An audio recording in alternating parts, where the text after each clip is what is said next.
വർഷങ്ങൾക്ക് മുമ്പ് ദൈവം കാണിച്ചെന്ന മറ്റൊരു ദർശനം ഇതാണ്. നമ്മുടെ അമേരിക്കയിലെ ടെക്സാസ് എന്ന് പറഞ്ഞ സ്റ്റേറ്റിൽ അവിടെ അസാധാരണമായിരിക്കുന്ന കൊടുങ്കാറ്റും വെള്ളപ്പൊക്കവും അതുണ്ടായിട്ടില്ല. അവിടെ ഇങ്ങനെയാണ്, ഒരു ടി വി ന്യൂസാണ് അതും എന്നെ കാണിക്കുന്നത്.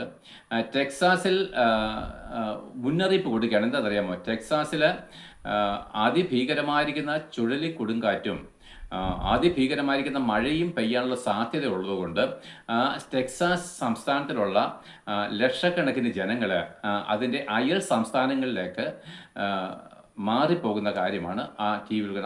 അപ്പം ഈ മുന്നറിയിപ്പ് നിമിത്തം, അതായത് ടെക്സാസിൽ ഉണ്ടാകാൻ പോകുന്ന വരുമായിരിക്കുന്ന കൊടുങ്കാറ്റും പേമാരിയും പറ്റിയുള്ള മുന്നറിയിപ്പ് നിമിത്തം ടെക്സാസിൽ നിന്നും ആയിരക്കണക്കിന് ജനങ്ങൾ അടുത്ത സംസ്ഥാനങ്ങളിലേക്ക് പലായനം ചെയ്തു തുടങ്ങിയെന്നാണ് ആ ന്യൂസ് എന്നെ കേൾപ്പിച്ചത്. ഒരുപക്ഷെ പ്രിയപ്പെട്ട അങ്ങനെ വരും കാലങ്ങളിൽ സംഭവിച്ചേക്കാം. ടെക്സാസ് അസാധാരണമായിരിക്കുന്ന പ്രകൃതിക്ഷോഭങ്ങൾ, വിശേഷാൽ കൊടുങ്കാറ്റിലും പേമാരിയിലും വലയാനുള്ള സാധ്യതയുണ്ട്. ടെക്സാസിൽ നമ്മുടെ മലയാളികൾ നിരവധി പേരുണ്ട് എന്നുള്ള കാര്യവും നിങ്ങൾ ഓർക്കണം. അത് ഞാൻ പറഞ്ഞല്ലോ, വിശ്വസിക്കുന്നവർ പ്രാർത്ഥിച്ചാൽ മതി. അല്ലാത്തൊരു വെറുതെ ഇതിനെതിരെ മോശമായിരിക്കുന്ന കമൻറ്റുകൾ ഇട്ടോ എന്തിനാണ് ദൈവകോപം വിളിച്ചു വരുത്തുന്നത്? അപ്പോൾ ദൈവം എന്നെ അറിയിക്കുന്നത്, ഞാൻ അറിയിക്കുന്നത്